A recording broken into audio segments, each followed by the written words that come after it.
Hi everybody and welcome back to Dragonite Creations. If you're new here, my name is Laurel and I love to create. Unfortunately, I've not been able to create lately. I'm here to tell you why. I don't want you to think I've just forgotten about you guys or I've dropped off. I am still here. I'm still ready to create. Unfortunately, things have been crazy here. I don't know if you guys know this. I live in Edson, Alberta, Canada.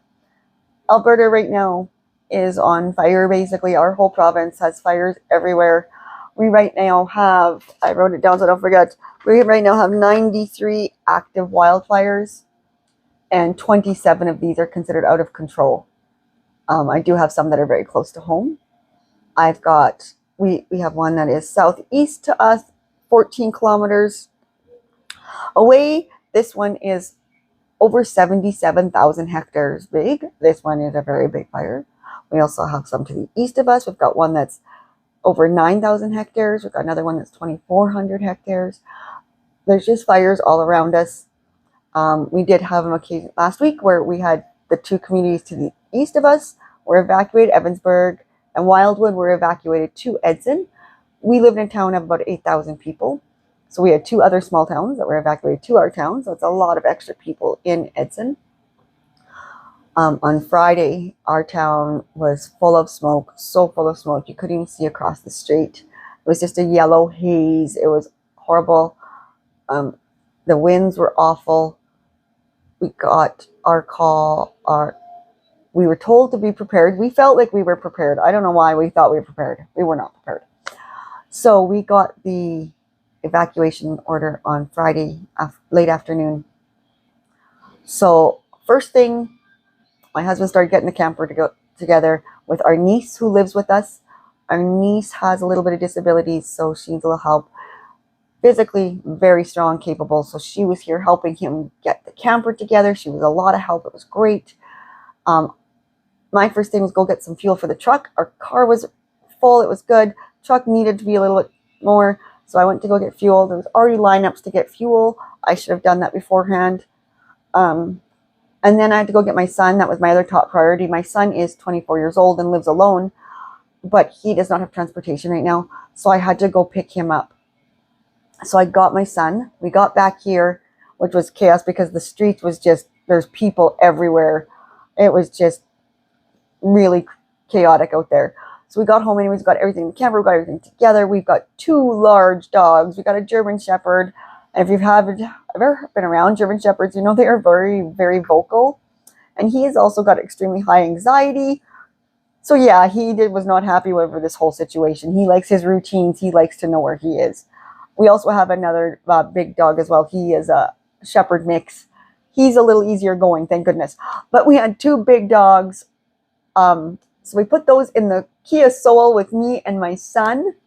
And we had our big generator back there. And then my husband and our niece took the truck and the camper. Now we've got like an extended cab long box truck. So it is a very long truck.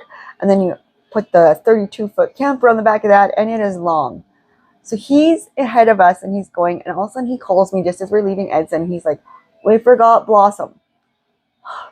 Horrible, horrible. Blossom is my sister-in-law. That is Lance's, my husband's sister. She has MS, and because of this, she has some mental and physical disabilities. So when we forgot her, that is like the worst thing. We felt horrible, awful. There's no way he can turn that around with the traffic the way it was. He could not. So me and my son take the little Kia Soul with the dogs and the generator in the back, and we go and pick up Blossom. Only she was scared, and when I went there to get her, I'm knocking on the door, and her neighbor came out and told me she left. So I'm like, okay, I don't know where she is, but okay. So we left, and I told my husband. He calls me back a little bit later as we're getting out of Edson again. He calls me and says, no, she was scared. She is there. Please go back and get her. So yes, of course, we turn around, go get Blossom. Finally, we get Blossom. We're finally leaving Edson for the third time. Yes, okay, we're getting out of town. So we do make it out. We end up meeting up with my husband. It's all good. Traffic is just, it was the longest trip to Hinton ever. It's normally a 45-minute drive. I don't even know how long it took, but it was way longer than that. It was so cloudy. You couldn't see anything. There's just traffic everywhere. This is a small area. There's a 2-lane highway all the way to Hinton. I mean, it's just packed people all the way there. It was crazy. The amount of people that have opened up, though, their fields, homes, offering free meals, different businesses in these communities, it is just overwhelming. I am so grateful to live in such a wonderful province that has got such a good community spirit. Everybody has pulled together so much. It has been a beautiful thing to see, guys. Really beautiful. I couldn't be more grateful. So, anyways, we're in Hinton. We get to Hinton. There are people everywhere. There are campers just parked along the sides of the road. The parking lots are all full. There's people sleeping in the cars in the road. There's people in tents. Like it was just, the whole town was just people everywhere. Our friend did get there and save us a spot, so we were parked along the street in Hinton for one night. We couldn't open up our slides or anything because of the way we were parked. So 5 people, 2 large dogs, all in one camper with those slides out. It was a little bit packed, we'll say the least. So the next day, we did move our camper to Yellowhead Arrow Launchers. Yellowhead Arrow Launchers, yes. They opened up their field for campers. So that was so kind of them. We were so grateful for that. So we went out there for the day. Unfortunately, it got so smoky. You couldn't even breathe. My throat was so sore. My eyes were hurting. The winds were horrible. And under all this, we were still being told, be prepared to leave. We're not sure yet. So we were still not sure if we had to leave there.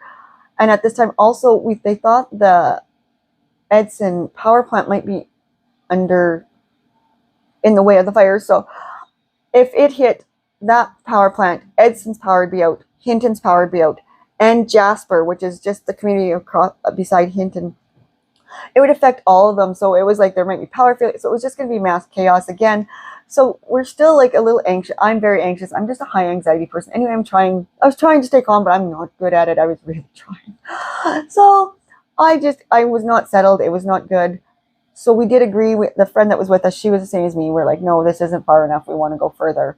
We can't breathe here. It is so windy. No one's going to get any sleep. Like, it could just feel the camper. She was in a tent. So she's like, there's no way I'm sleeping. So we pack up again and we headed further west. So we ended up just on the other side of Jasper, Alberta. Jasper is our national park. Beautiful area. And once we got to Jasper, the air was clear again. We could breathe. It was beautiful. You could kind of feel a little bit like a sense of relax a bit. And if you have to be evacuated, why not Jasper, Alberta? It is beautiful, guys. So anyways, we just went on the other side of Jasper because, again, Jasper was still afraid they might lose power as well. We didn't want to be in the middle of all the chaos if it did happen. So we went just on the other side of Jasper, only like 5-10 minutes. It wasn't far. There's a beautiful, large campground there called Whistler's Campground. We went in there and they offered us free sites for evacuees. It was so nice of them. They had warm showers there where 5 people in one camper. Believe me, warm showers was, thank you so much. We were just so grateful. Again, like, you guys, like, it is overwhelming how many people have just come together, opened up their stuff. Like, it's just, and it's not, these people aren't all ones who have a lot either. Like, it's just, like I said, it's overwhelming how many people have band together and just helped out who you can when you can. And we all are there for each other. And it is overwhelming to see. So I'm a little emotional today. It is awesome. Did get the okay yesterday morning to come home. For now, they said to still be prepared. We are still not at ease. It's not as smoky here. Thank goodness the winds have shifted, so we're okay right now. So we came home, got our stuff out of the camper long enough to wash it, and unpacking it back into the camper. We're still ready to go. Things that we know we need to do now: fuel. We need more water. We need to remember Blossom. Remember your family members, guys. Like, really, that is just a must. And yeah, and be loving and kind to everyone. We're all in the same boat here when this happens, guys. Everyone's stressed. Everyone's trying to get out. Just be loving and kind to everybody and help out when you can. Pay it forward. If you are someone who connects with the universe and try manifest, okay, manifest some rain, please. We need rain. If you're someone who prays to the Almighty, pray away. Anyone whatever you pray to, pray for rain. whatever it is you do to ask for rain, please. Do your little dances, do whatever it is you do, people. Let's all ask for rain. So thank you everybody for sticking by anyways. Just want to let you all know I'm still here, and I'm hoping things will be settled down and calm down, and by next week I'll have another Nomi video for you guys, okay? My Nomis, I miss them so much. So thanks you guys so much for watching. Please pray for rain.